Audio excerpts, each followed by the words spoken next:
Huh? And go Then and walk actually up. that party after dun, dun, dun, dun, dun, dun, and then you just go.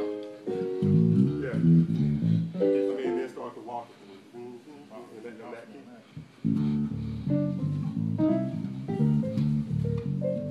Okay, okay, cool. All right, so one round up, back down, then do that. Okay. And you gonna stay on there? Yeah, yeah. No, don't go up. Okay. Just stay there. Cool. Good. All right. One.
started really young in the church. I started playing around 5 in the church. I was about 5 years old. I was playing the piano. Started playing guitar around the age of 4. So it's been music all of my life.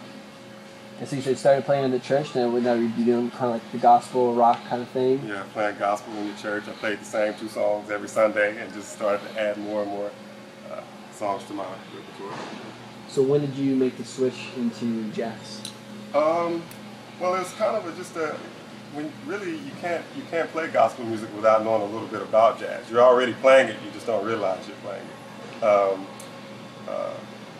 But I didn't really realize that I was actually playing it until I got into like my later years of high school. Started to take theory classes and began to understand why I do some of the things that I do, and about passing tones and chords and how to make those type of things happen. But I was already doing it. I just didn't know I was doing it. Well, what made you go further into the jazz realm as opposed to going classical or going rock? Well, my thing was if I could play jazz, I could pretty much play anything else. A lot of the other stuff is a little more watered down, not to take anything from it, but the jazz, it theoretically, it makes you go to a different place than a lot of the other music that doesn't require you to go to. So my thing is if I can learn some of the harder stuff, then the easier stuff will come naturally for me. What were some of your influences? On the jazz side?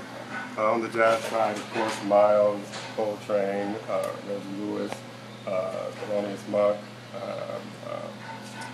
all the greats, Herbie Hancock, all those guys. So you said Miles was an influence of yours? Yeah, definitely. His swagger, you know, I love the swagger of Miles Davis. He once said something about music and life is more about style, and that taught me a lot. It wasn't just about how I sound as I play it, but it was about my swagger and my style as I play what I play, you know, that kind of thing. So you think you adapted some of the Miles' attitude? Definitely. What was the moment you think you became a fan of Miles?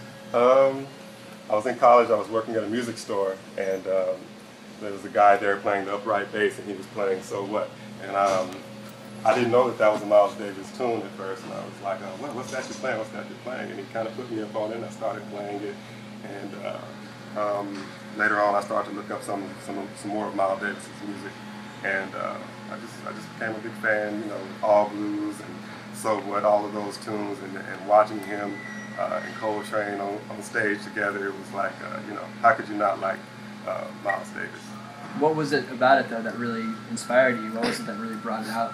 Well, the thing about Miles Davis for me that I liked, he knew how to really build melodically and really build the song, rather than some people really aggressively would approach the song from the very beginning. Miles would kind of set the stage up, almost like telling a story, you know, and he would work his way up to the climax of the song, and each almost as if he was playing in movements.